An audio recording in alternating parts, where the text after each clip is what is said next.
Hey guys, it's Bobby Legs, and welcome to another episode of Bobby Legs Loves Watches, and welcome to the State of the Watch Collection mid-year update.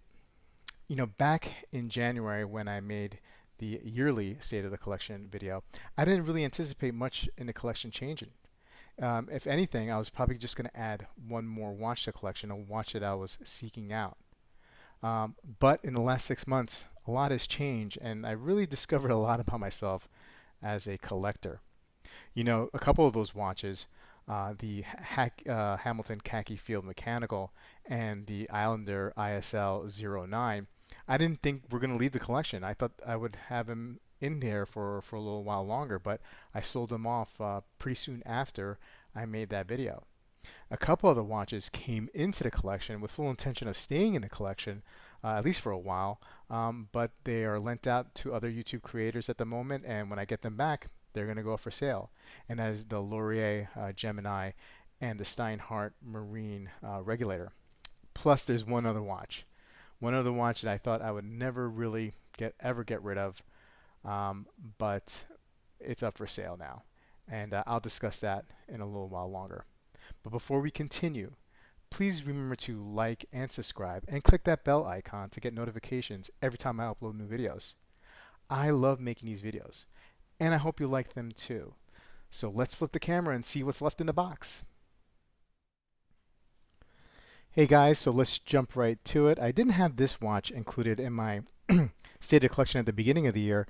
And the reason why is, I was trying to mod. This is a Seiko SKX009, by the way. I was modding it, and I did such a really bad job with the mod at the time that I just put it in a shoebox and tried to forget that it was there. And a few months ago, I decided to pick it back up again and try to clean it up. And I added this dual time bezel insert. I changed the hands, which was very, very difficult for me, I had to say. And trying to get in time and turning the date and the day on at the 12 o'clock position. It was pretty tough. And I added a new bezel insert, hoping to align it. But if you look at the 6 o'clock position, it's aligned at the 12 o'clock, right? But at the 6 o'clock, it's slightly off. So even with the bezel insert, the chapter ring that I added, I still couldn't get it to line up, and maybe it's the dial. Maybe the dial's off. That could be a possibility. Anyway, I pretty much have given up on modding for now. I really did some damage. You could tell here by the lugs. I really did some damage here on the case. And I don't know if there seems to be a little bit of a gap between the bezel insert and the sapphire crystal. I don't know if I pressed the crystal down too far. Or it just, I feel like this should be a little bit more seamless up here. I did change the gaskets and whatnot. Who knows if it's waterproof? Don't really care. A little scared about seeing how accurate it is or timing it, so I'm not going to even bother, but whatever. It's an SKX, a great watch. I don't mean to disrespect the watch, but it is what it is. Okay, so let's move forward. Here we go. This is the G-Shock Square, the DW5600. This is pretty much a daily wear for me. I wear it when I'm playing with the kids, when I'm working out, when I'm mowing the lawn. I don't have to worry about this watch so much. I can beat it up. I could toss it around. It's great. It's awesome. It was around $40 on Amazon, just maybe a little hair more than that. I'll always have this watch in my collection, so when this dies, I'll get another one. No doubt about that. Okay, so staying with the G-Shock family, this is actually a recent purchase, and I'll put these on wrists, some of these watches. This is the Tron, the G-Shock Square Tron. I forget what the model number is, but I'm sure you guys know. I was curious about this. I thought that this would be my only G-Shock that I would ever need. And so I've been hanging around with this group of watch fanatics and enthusiasts who also happen to be very much into the G-Shocks. And so that's kind of rubbed off on me. And I was curious to see what a metal G-Shock was all about. How would it feel on wrist? Of course it's definitely heavier, especially when you're comparing it to the TW5600. When you have this on and then you put this on, you just feel a huge weight difference. But it's very, very cool. I'm going to be doing a review on this very, very soon. I love this watch. I love the negative display. It's solar. It's Bluetooth. The time is, so, it matches up. It syncs with an app that you can download, so the time is pretty accurate as you can get, I guess. Just an awesome, awesome, fun watch to wear. I really have fun when I wear this watch. It brings a smile to my face. So that's awesome, right?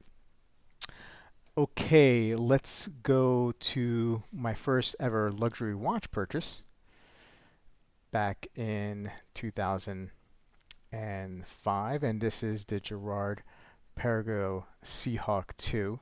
Now, I knew nothing about watches when I bought this watch. Somebody I knew had this watch, and I had to have it. I did no research, nothing. Didn't see what other watches maybe were available. Didn't even look at a Rolex or a Tag Heuer, which were very popular at the time, or Panerai and whatnot. I wanted this watch, and I got it, and I lucked out. It's one of my favorite watches in the collection. Not only is it my first luxury watch, which has a lot of sentimental value, but my wife bought this nice GP strap and buckle, which was not cheap, and so has added sentimental value. So this watch will always stay in my collection, no matter what. It's going nowhere. So let's just put it on real quick. It's a 42 millimeter. The lug to lug is actually pretty long. It's as long as I could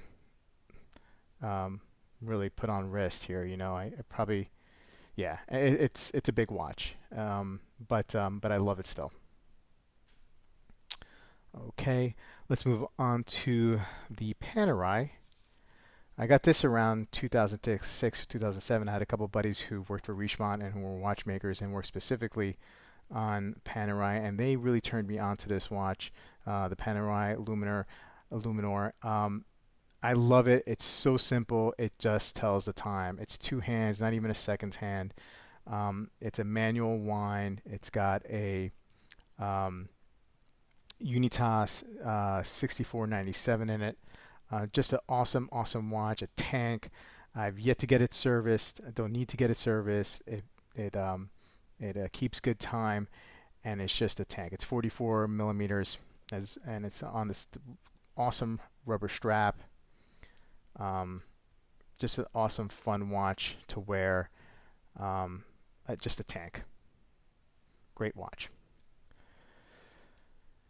All right, so now I'm gonna move into one of my favorite watches of all. Actually, it's the favorite watch of mine in the collection, and that is the Black Bay 58, the Tudor Black Bay 58. This watch, the dimensions are perfect for me in my 6 3/4 inch wrist. It's a 39 millimeter watch diameter, just under 12 millimeter case thickness, around 47 millimeters lug to lug.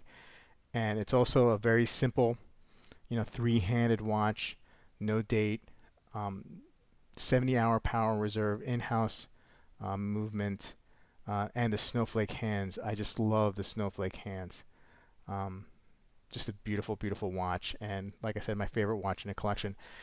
And also, spoiler alert, I'm already on the list, and hopefully in the next month or so, I will be getting the the Blue Bay 58.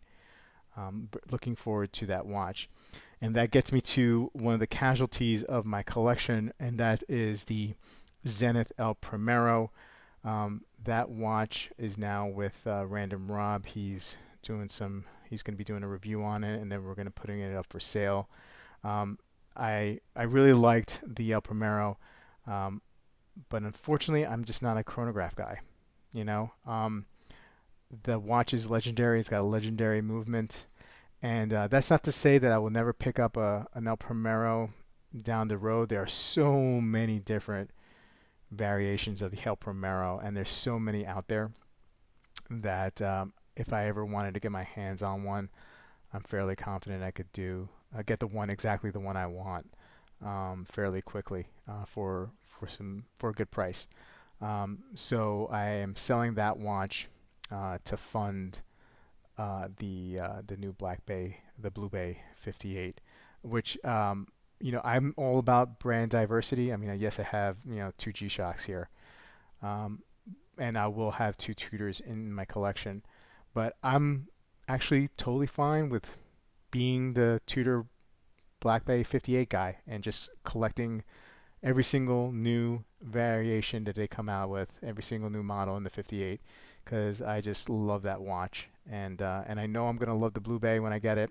And if they ever do a GMT or different colorway, sign me up because I will buy it, and I'm totally fine with that. So about a year ago, I started getting into German watches, and a couple caught my eye. Let's do the one that really caught my eye first. And I bought this watch last year and then had to send it back because it had some issues, and they refunded my money over at Watch Buys, and that was the Zinn 856 UTC. This is a uh, awesome watch, great technology, tegmented case, all the bells and whistles with anti-magnetism protection um, and whatnot. Great watch, very legible. This is my travel watch if I ever get back to traveling again. I love it as a travel watch because it flies under the radar. It's not like a fancy Rolex GMT or anything with a bezel that you have to turn to for time zone, whatever. You have the UTC right here in that little um, highlighter yellow arrow or green or whatever that color is. Just a great watch, man, and I'm very happy to have it in my collection. This watch will never go anywhere. German watches are built like tanks, and for the money, I think there's no other watches, no Swiss watches, no Japanese watches can compete. That's my opinion. So my second German watch that I picked up is another brand that has great tech, and that is Damasco. And this one is a Damasco DS30 using submarine steel here. Very hard case. These two have great scratch protection. You have to do your best to mark these guys up, or your worst. But easily legible as well. Just a fun watch. I love the blue color. I love this strap, which is kind of like a rubber strap, but it's got some other kind of material on here. I have no idea, but it's super comfortable, super light, very thin. Both these German watches are pretty thin. This has a ETA 2893, and the Damasco has the 2824. Great quality watches. This watch will MSRP around $2,200 to $2,300. The Zinn. If you go in the aftermarket or secondary market or used market, you can find it for less. And the DS30, this colorway, will go just over $1,000, but you can pick this up for around $750, $800 easily in the used market. And it's totally fine, I mean, to get these used. I think, some watches, I feel that you have to go to the AD. Like if you're going to get a Rolex, you probably should go and buy it from an AD. Even a Tudor, I would say, go and buy it from the AD. But some of these watches, I think you can get away with, buying it in the used market. That's just my opinion. Anyway, guys, so like I said, hopefully in about a month or two, I'll have that Blue Bay, and I don't want to say that I don't anticipate my collection changing from here until the end of the year, because it probably is, knowing me now and discovering a lot about myself and collecting. So anyway, guys, please leave a comment below. What do you think about the collection? What do you think I should add? And what your opinions are on other things as well. That's fine. whatever you want to talk about. Okay, guys, I'll see you in the next video.